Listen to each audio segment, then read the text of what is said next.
Yeah, g'day everyone. Welcome to the TryPod Live with Winny and Clarkey. We've got some encore of the music. I like it, baby. Let's roll. Let's go, Queenslanders. Welcome to every Queenslander, and unfortunately, a welcome to everyone south of the border. We are here for our Origin special, our final Origin special for 2023. Going to be with you for the next 40 minutes to an hour to preview everything Game 3 State of Origin, best bets, and more. Before we get to all that and more, let me welcome in the man of the hour, too sweet to be sour. Winnie, how are you going, mate? I'm good, thanks, mate. I'm wearing my Finns kit because I couldn't let you off that easily. You tried to get an early mark on Sunday, so you didn't get to face the music there. Connection so I'm happy, issues. especially not just 2-0 in the Winny Clarkey Cup, but off maybe our best weekend of the year when we went 2-0 in the best bets. We won a mixed matchup. That's 3 weeks in a row. You won both your all or nothing picks. You have to win it. It's all or nothing, but you did that. Rolls to next week. We won our SGM, another one. I think we've won. We're winning like nearly every third week or something. Or yeah, every third or fourth week, but average odds over $7. This case, it was $5.25, and then we won a bonus multi 663 odds, a couple other bonus value picks that don't even count towards our stats. You know what else, mate? You don't even know this yet, but I've got a best bet for Origin 3, and I just decided I want to share it off the top. You happy with that? Mate, go ahead. What have we got? And as I say that, I'm now searching for the graphic. Let me see if I can just bring it up. But in the meantime, I am going to tell you guys my best bet is New South Wales +4, and that's a mechanical +4 at $1.84. And how you're going to achieve that bet is by putting in 94% of your stake, so the vast majority of your stake on New South Wales +2.5 at $1.96 on Sportsbet, and we win if the Blues cover that line. But we will get our money back if Queensland wins by exactly 4 by putting 6% of whatever your best bet stake is on Queensland by 4, which is $17 on 365. We're going to spend the whole show talking about why I like this pick, but just off the top, real briefly, I think the weaknesses of New South Wales have been well and truly pointed out and recognised and potentially overstated by this point. I think home ground is really important. Desperation to avoid 0-3 trumps the will to win 3-0. Walsh is a really big loss for Queensland. New South Wales have made some questionable changes. I know we're going to get into that, but I don't think they're all negative. And I don't think New South Wales were terrible in the first couple of games when you consider how close they were to winning game 1. And the fact that Queensland was immaculate in game 2. If the Maroons can replicate what they did at Suncorp, then the tip I just shared probably doesn't win. But every game is a whole new event, and I'm picking the Blues will avoid the sweep, in fact. So had to go +4 as a best bet, Clarkey. I don't hate it because typically Origin games are mostly a coin flip. It really is. We've seen Maroons win as massive underdogs. We've seen the Blues win in the era where Maroons won 8 in a row. And so I just do believe almost every game is a coin flip when it comes to State of Origin. So not a bad one at all. I'm sure our sharp punters will gobble that one up. A simple man like myself goes right over my head. But let's jump into the team list reactions. For Queensland, Reece Walsh is out. AJ Brimson is in. Thomas Flegler out. Corey Horsburgh in. For New South Wales, please don't click away, guys. Stay with me. Turbo out. Bradman Best in. Luai out. Cody Walker in. Junior Polo out. Jake Travojevic in. Haas out. Regan Campbell-Gillard in. Hudson Young out. Keon Kolomatangi in. Murray starts. Yo goes to the bench. Uto Ikamanu has been rested. Can you believe it? The first man to get rested from an Origin after only playing 12 minutes. For Jacob Saifiti, Robson starts. Cook's on the bench. Frizzell is out. Also replaced by Clinton Gutherson, who is coming off the interchange. Plenty to discuss here, Winnie, particularly around the Blues side. So let's start there. I want to know your favorite change for the Blues and your least favorite, please. So, mate, my favourite change for the Blues would have to be moving Murray to lock. I absolutely would have had him there in game 2, but clearly he was hampered. He only played 30 minutes in the second half of that game, and he could barely train leading up to that one. But now Cam Murray has played a whale of a game in New Zealand and then had 12 days to recover for this one. So I have to believe he's going to be ready, and he's a club captain, a player that leads from the front. He's going to be part of the Blues for many years to come, no matter what happens tomorrow night. But it still could be a really big game for his career because it's a chance to grab that starting 13 jersey for the Blues. He's done jobs from before, wherever he's been deployed, particularly on an edge. But this is his natural position. And with the Blues missing Payne Haas, I look to Murray to find his front and lay the platform for New South Wales attack as much as anyone. He's got Walker to link in with. That would be another good option. But I'm going to shout out another Rabbitoh that's new to the side and new to the arena in Big Keon. I think he's going to show he belongs. Well, I'm going 2 Rabbitohs as well, but I'm going to go Walker and Murray, both South boys starting in this one. Rabbitohs have 80 tries this year. That's the most of any club. And I feel that the attacking prowess these two possess is a big reason for that. Murray in the middle, generating that quick play the ball and allowing Cody Walker time and space to play what's in front of him. And when he does that, we know he's one of the most instinctual players we've ever seen. My least favorite, I'm going with Clint Gutherson. I'm not quite sure how he fits into this side, particularly off the bench. And Brad Fittler's not either. He admitted himself he does not have a plan for Gutherson yet. I feel Gutho's best footy has always played over 80 minutes. His best attribute is his fitness. He stays in the contest, he tries hard for 80 minutes, and eventually when the opportunities come and the defenders fatigue, Gutho is able to create opportunities. My gut feeling says, Winnie, the 2 reserves in Spencer Laniu and Scott Drinkwater are probably better options than Gutho. Drinkwater offers more attack. He's played halves more recently than Gutho. And Spencer, we know what he offers off the bench as well. And I do think they might be missing a middle forward there. So that's my favorite and my least favorite. Maroons are a bit more simple. I actually didn't give you least, so I'll piggyback on that while we're talking Blues. Sorry, my apologies, mate. Jump in. I mean, maybe it's keeping Tedesco, because I did go back to before game 1, I said I wouldn't have picked Teddy as captain this year. No disrespect. But I think your captain has to be undroppable. And New South Wales snookered themselves when you couldn't realistically drop your captain. It would be cool to see the likes of Dylan Edwards get a chance here, or even Drinkwater on form playing fullback. So that's something I didn't love, but I understand it. I still think Teddy will play well. In fact, it's not enough to steer me off backing the Blues in this game. And I'm kind of with you there with the props. I don't know how Saifidi's picked over Junior Paulo, Spencer Leniu, or Stefano Utoikamanu, to be honest. And then I would add Matty Burton in this team. I would have probably had him at left centre. He was there in game 2 and 3 last year. He was 18th man in the previous 2 games, so he's been in camp, but somehow he's been leapfrogged by Bradman Best. And I feel like Burton, if you weren't going to pick him left centre, you could still pick him on the bench, probably ahead of Gutho, because he could play anywhere from, I'd say, obviously fullback, centres, halves, even 13 at a pinch. And you know, if you lose a winger, you put Burton in the centres, you shift someone like Crichton out there. He's a bigger body. So that's probably the most questionable New South Wales selections for me.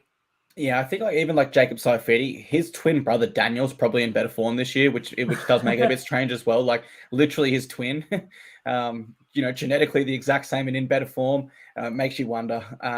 But I guess that is largely offset by the fact they do have the Australian front row there in Jake Trbojevic and Regan Campbell-Gillard, a World Cup winning front row, if you will.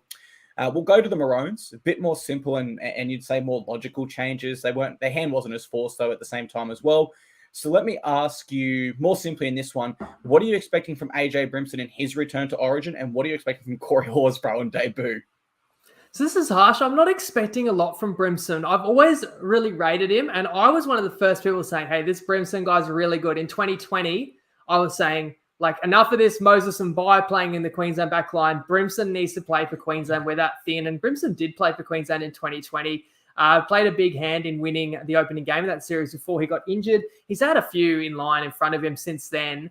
But I just don't think he's necessarily a guy that's going to dominate on this level. So I will say what I look for from Brimson is more consistency. He's a good organizer, hell of a motor. So he'll be everywhere, he'll support. But he's just not as silky or electric as Reece Walsh. On a positive note, maybe less errors and fiery than Reece. As for the horse, well, he is all fire and brimstone, and he's might not play too many minutes, but I've no doubt he will rip in. Yeah, I'm the same. I'm really excited for Brimson.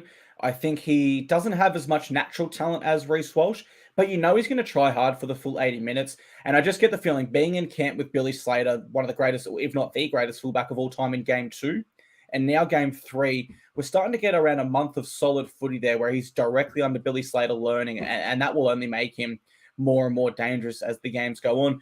Corey Horsburgh speaks for himself, a firebrand player that isn't afraid of creeping right up to the line and sometimes almost overstepping the line. There's not many players that give the finger to the opposition fans whilst he's coming off the field injured because he just wants to stay out there and rip in so badly. But Corey is that sort of player. He is all passion. Really excited for his debut. The only thing that can make me more excited, Winnie, is if Spencer Leniu was on that bench as well, and we saw them both coming off at the same time Oh my God, that would be that's a mouth-watering battle right there. But let's jump into our game prediction. The Maroons are our favourites. Their line is -3.5. Queensland, game 1, they win 26-18 in Adelaide. Game 2, they win 32-6 in Suncorp. Much more dominant fashion, you would say. So with a 3.5-point line, series is already with Queensland. This game, we are back in Sydney at a core stadium. I want to get your thoughts on how this one pans out. You're leaning with the Blues, it seems. Yeah, and I'm going to dive into that. I'm also going to put some graphics up on the screen that is all the current stats of every category you could imagine from the first 2 games. But before we predict the game, let's have a listen to how the markets for this one and the overall series are shaping up, thanks to our show sponsor, TopSport. G'day everyone, Tristan Merlahan here from Top Sport, and we go to the last game of the Origin series where Queensland's trying to get the whitewash, as we all know, and New South Wales obviously playing for a little bit of pride. We've seen the market move very, very steadily towards Queensland. We opened it at $1.82 and it moved into $1.65 Queensland, $2.25 New South Wales, got to 3.5, but there has just been a little bit of a pushback for New South Wales in the last 24 hours. We're back to 2.20, 1.67 and 2.5 is the line. I think it'll probably stay around about there. The totals are a little bit higher than we saw in the first 2 games, up to 41.5. Just having a look at a couple of the other markets, which are always key for Origin. Man of the match or player of the match is a very even betting where Munster, the $7.50 favourite. Tedesco, despite his recent slump, he's at $8 second pick. You'd think if he has a half decent game for New South Wales, he might be hard to toss there. He's been the best backed as well. Someone had 3,000 on him at $8.50. So that's our biggest liability by a fair way in the game. Mitch Moses has been very, very well backed, $12 into 10 as well. So Cody Walker, Moses, $10, Cherry Evans and Brimson, 12 and 14 respectively. Just having a look at the series betting, we're in a bit of trouble. Whatever happens in this game, our liabilities are for 2-1 Queensland, 3-0 Queensland. So we're not getting out of that one. But the Wally Lewis medal, we're to the same punter. He actually backed Teddy in the Wally Lewis medal at the start of the event. So I don't see that one coming off. But it is a very, very even market away from that with DCE, Cotter, Collins and Munster all between the $4 and $4.40 quotes. So looking forward to the game on Wednesday night. Hopefully we get a good high quality affair and as always, go Queensland. Gamble responsibly. Thanks. Love from Tristan there. I missed the big bet there. I was scanning the comments. Did you catch that one? He said, I think it was $3,000 on Teddy at man of the match at $8.50. Yeah, okay. For this game. Rip that ticket up now. For this game, sorry. Sentimental. For this game. Yeah, and we are going to talk man of the match and we're going to talk Wally Lewis. And as you can see, just different stats for the series are scrolling. As we talk about how we see this game, and I will say straight off the bat, it's a tough one to tip. I think even more so than 1 or 2, because you knew everyone was all in. Everyone was fully focused through their camps. The truth of the matter is now the series is decided. And while we can keep saying no one wants to lose 3-0, and it is an opportunity to achieve a rare feat for Queensland, so there's certainly plenty to play for, and I can't wait for the game. But Queensland's not in front of their adoring fans, and you have to feel there would have been a naturally lighter mood in the Maroons camp. So I just wonder, can Billy psychologically get his team defending with absolute desperation the way they have so far in this series, which has been a hallmark of their success? And then for the Blues, well, they are at home, and so they should be fighting hard, and each individual should be fighting hard for spots because there's so much up in the air. But how's their confidence in this playing group? Collectively, do they really believe they can overcome the Maroons at this point? I'm not certain they do. And do they have any kind of job security or kind of sense of the future or what the plan is? Because I'm not sure if the Blues coach has all the answers. But basically, boiling it down, I say I'm questioning Queensland's determination just relative to 1 and 2, and I'm questioning New South Wales' confidence and cohesion. How do you see this one playing out before I kind of wrap up more reasons why I have gone the Blues plus the 4 points? Yeah, I guess just to respond to that, for the Blues, I think subconsciously in the back of their minds, the players would have to know we probably will have a new coach next year. So how does that influence how they play? Do they come in absolutely locked and dialed thinking, well, we need to win this to secure Freddie's future? Or do they have one eye to the future and potentially overplay their hand by trying a bit too hard to secure their position in the future? There's definitely question marks over both sides. That's my question mark for the Blues. For the Maroons, I basically share the same as you. We know it's so hard to whitewash in Origin. I've got all those stats, which I'll get into shortly, but history shows it's so difficult to do. And you just think that some of the greatest sides in history have not been able to do it because that motivation factor is missing, having already wrapped up the series. In this case, they'll also be in enemy territory. So I share the same question marks with you over both sides, really. Well, yeah, so and I've also got some stats about whitewashes as well. So, you do? First of all, we know Queensland's not only won the first 2 games, but covered both of them, and they were the right side to back. We did tip them in both of those games. And the biggest edge of all is what I led the game 1 preview with, and we led the game 2 preview with it as well. And it was the coaching gap. Despite the fact that Billy Slater came into this with basically 3 professional games worth of coaching experience, and Freddie had been in the job for 5 full series. And Freddie's coached other campaigns like international level. We still raise that could be a big edge to Queensland. And now everybody knows that. I mean, Billy Slater has looked like such a genius that you could probably put him in charge of the Tigers and he'd find a way to win the premiership. Whereas if you had Freddie in charge of the Panthers, and let's be honest, he's been the Blues coach for 6 years, so he basically has been the Panthers coach. I mean, would he make the 8? That's how many questions there are about Freddie's acumen at this point. And so now everyone's talking about how New South Wales needs a change. That's fine. Everyone's talking about it now. Everyone understands that now. We said it before a ball was kicked. Now it's public knowledge. It's built into the line where it wasn't 2 games ago. So that's where you get New South Wales 3.5 point underdogs at home. I think it's possibly the pendulum swung too far. So from a betting perspective, despite the fact I am a proud Queenslander, I think New South Wales is going to pinch this game. You heard me share the best bet. If you want a score prediction, I'm going to go Blues 24-22. How about you, Clarkey? Did you give a score prediction, or what other kind of things you see playing out in this one?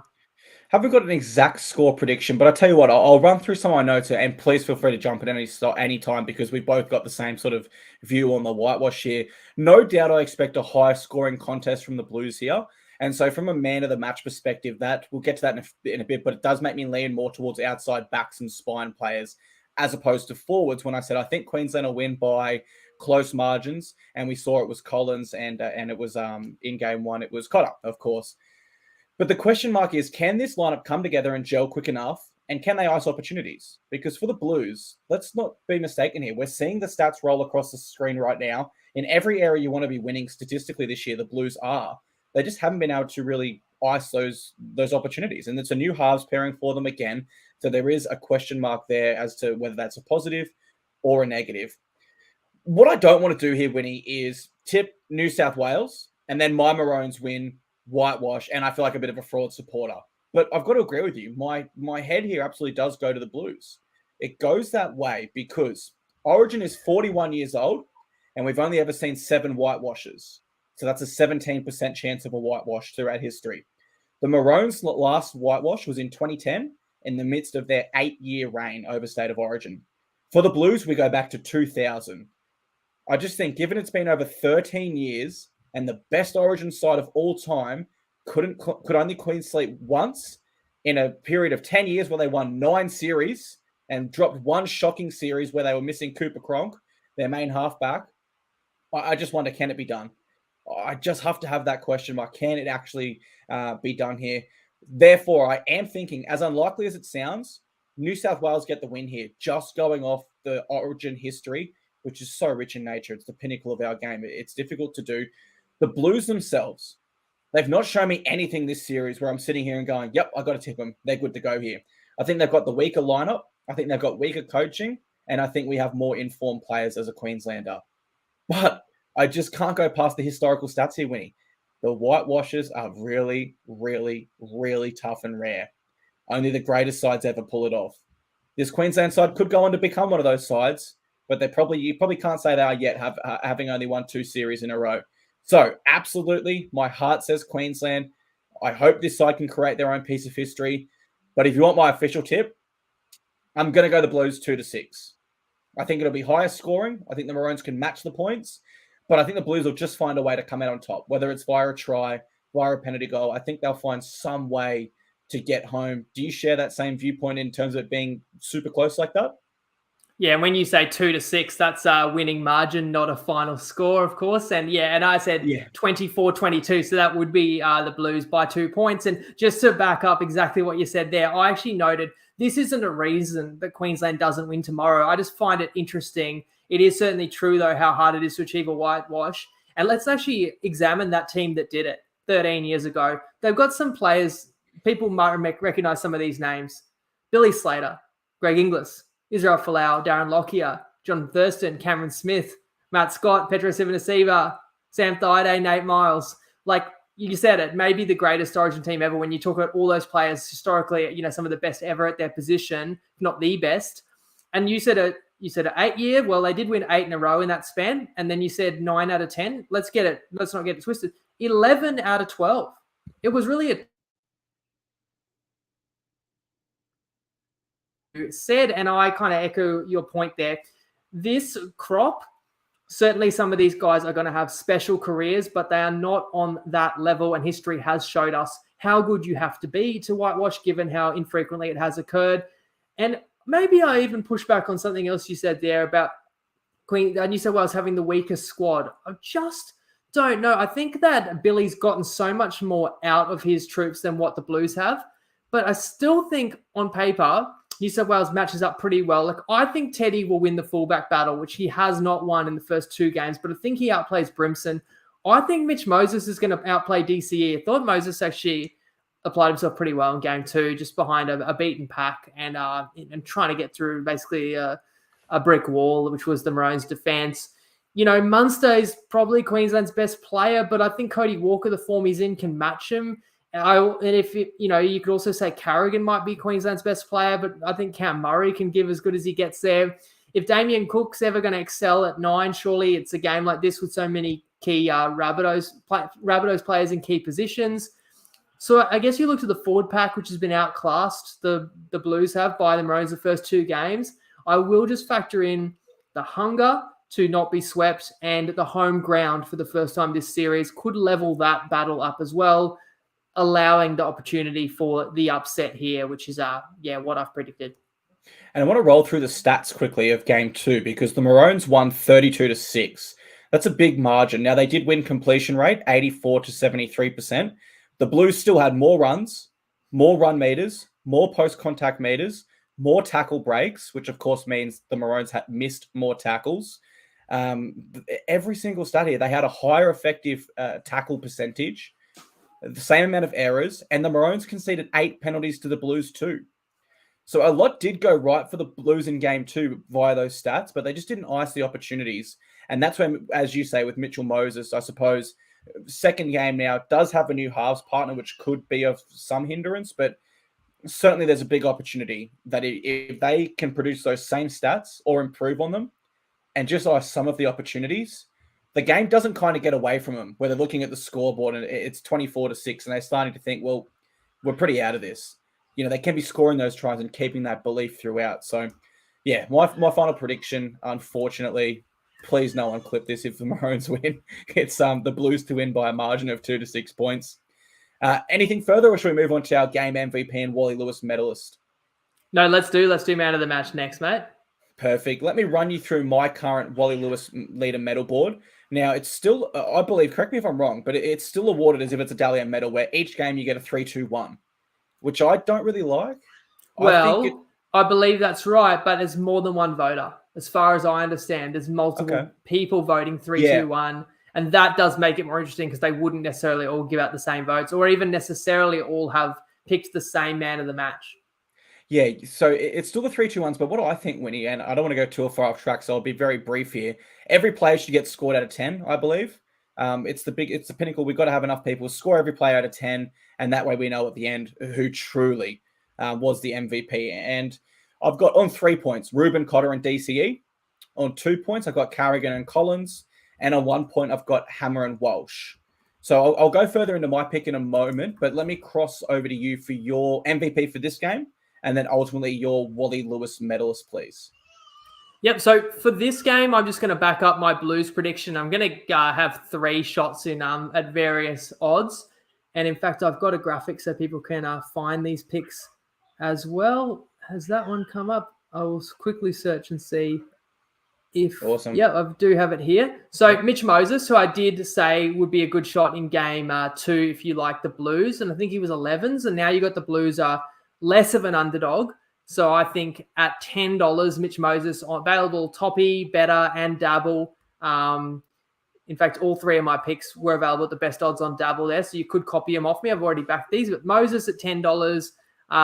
Cam Murray, 21. I made the case for Murray before, so I really like that. That's available, Dabble and Sportsbet. And for my extra long shot, Kaloa Matangi, you kind of think Liam Martin was close to probably man of the match in game 1 if New South Wales holds on. So maybe, a back rower can win it. Well, Cotter won it playing back row for the winning team. So $51, not crazy as well for the man on debut. No, it's big odds there. Not bad at all. I'll tell you what, I go to my leaderboard. Hammer I've got him on 1. We can rule out Walsh with him not being there. So Hammer would need 3 points to climb to the top. But then that's assuming no one else under him scores points. So I almost do disinclude the Hammer, not include him, even though he has been great. Firmly in the picture, I've got Cotter, DCE, Carrigan, and Collins. Carrigan was my preseason pick for the Wally Lewis medal. And I'd have to think Collins is a smoky. I don't think he'll score a 3-2-1 in game 1. But he did have that brilliant moment against Teddy right at the end. So maybe he could there. And I think a lot of people will have him for the 3 points in game 2. So he's definitely an option. As for the Wally Lewis medal, though, I'll stick with my preseason pick in Patrick Carrigan because I think he is close enough there on 2 points. He would only need a 2-point effort here to potentially jump into first there and win. It's the right thing to do to stick with him. If you're asking me right now who's my absolute favorite, if I had a gun to my head, you must pick the Wally Lewis medalist. I'll go Cotter because he's got that 1-point buffer in my mind with his game 1 performance. And I think that he will have another strong game in this one. Smokey, Lindsay Collins. But that's all just unofficial picks. I'll stick with my main one, Patrick Carrigan. As for my game 3 MVP, as I said, I do expect the Blues to score more points. So I'm going to go Cody Walker. I don't think he'll be too popular. Correct me if I'm wrong, everyone in the comments, if you guys are favoring him. But I just think he's been here before and failed. And at this point, he's got nothing to lose. He's older. We know he can be an all-or-nothing player. But when he's on, he's unstoppable. It's as simple as that. And if this Blues forward pack comes out, takes it personal on their home turf, wins the middle momentum and gets Cody Walker some early ball, I can tell you what, players like Josh Adokar are going to score. Bradman Best is awesome, and he's got a great offload. With early ball to Bradman Best from Cody Walker, he can score. And so I can see Cody Walker having at least 2 tries in this one and having his hand in a little bit of everything. So I'll go him for my Game 3 MVP, but I will stick with Carrigan as my outright series winner. So if people like Walker, he's actually also $10, same price as Moses. So I could definitely see that. The thing is, if the Blues win this game, as we are both regrettably predicting, he's the most obvious change. Like Moses was there in game 2. So you could kind of say, well, you look what happened when you brought Cody Walker in, they won. So if like Moses and Walker had played similar level games, I could see the narrative going to Walker. But I favored Moses because of his importance with, the kicking game, goal kicking as well. But you couldn't go wrong. I think either player will give you a good run for your money. Certainly, if you like or if you agree with our line of thinking that the Blues may actually pull the upset here. So going back to my Wally Lewis thoughts, because it is really interesting and complicated. So you could go 3-2-1 on each of the games. You'd have to kind of guess who got the votes. And I'm thinking similarly to you. But because there's multiple people that voted, it makes it even more complicated. For what it's worth, you liked Carrigan and you considered him one of the best chances and Collins a smoky. But it should be noted, Collins is $4 along with DC, Munster and Cotter. Carrigan's like $10 or $11. So the market sees Carrigan as a much longer shot. So let's look at those longer shots. So could Carrigan win this? I think so, but I really think he'd have to probably be just MVP. about win man of the match, in game 3. And I'd say the same for the Hammer. If he was man of the match tomorrow, or even Val Holmes, I think could have had a vote or 2 in there. And so if he got man of the match, but if you need to win man of the match to win man of the series, you're a longer shot, right? So if we just say, well, I can't pick like a longer shot because the probability is low. So I'm looking at the 4 favorites. I'm going to rule out Lindsay Collins because when I look back at game 1, I know he had the signature moment or he had the highlight moment, but in game 1, I thought clearly you had Cotter, Carrigan, DCE, Munster, Hammer. would have all been more likely to get votes ahead of Collins. So rule him out. And I'm not going to rule out Munster too. Munster might be Queensland's best player, but I don't think he's been high enough up in the, I guess, on the podium to poll in games 1 and 2. So he's another guy that might need to be man of the match here to get it. But if he needs to be man of the match, just back in for man of the match, you'll get better odds than Munster for the Wally. So that leaves 2 players. So I'm going to kind of sit on the fence and I'm going to say Cotter has his nose in front of everyone. I agree with you. If New South Wales wins, as we've predicted, I think Cotter keeps his nose in front, hangs on, and wins it. However, I think the sentimental pick is DCE. He has captained 3 of the last 4. No, is that right? 3 of the last 4 series? Yes, that's right. 3 of the last 4 victorious series. And he has the signature moment, the chase down of Crichton. I think the voters are going to want to give it to DCE. And if the Maroons win this, I think he'll poll and maybe get in front. And in fact, if you like Queensland to win, and I saw a comment there before DCE, a few people reckon, well, Hamish says DCE is a lock. $5 DCE is on Dabble. We do have a sign-up code for Dabble too. It is just TryPod. That was the best I could see for DCE in kind of, 4-horse race with some longer shots. It's a very complicated race. As you said, it's not as simple as keeping 3, 2, 1s. Even the Dally M medal is more simple. There's only 2 voters. There's multiple voters in this. Players, I believe it's former Origin players from both states. So right, you don't know how they're looking at this game. You know what? Hey, sorry. Disregard everything I said. Ask me again who should win the Wally Lewis medal. Who should win the Wally Lewis medal? Billy Slater. Sorry, someone had to make that joke, and I completely forgot. And that's the thing; these players that are voting do have inbuilt inbuilt bias for their picks, right? And it could be subconscious, but we've seen because Slater won it.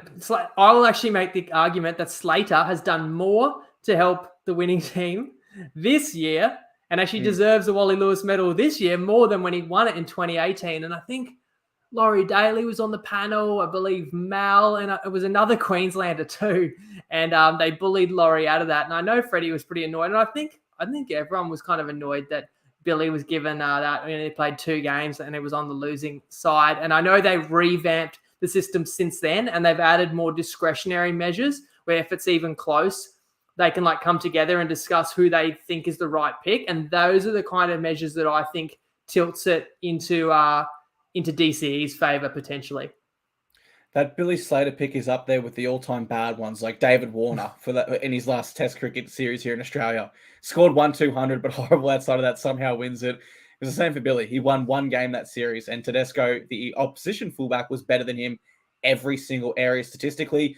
Great question coming through here from Jerry Piper. Can the Wally Lewis medal be shared? Not to my knowledge. I don't believe we've ever seen a dual winner. No, that's where I believe even if it's split, even if it's equal votes, they revote it. And I think there's 3 of them or something. So that they can, find a winner.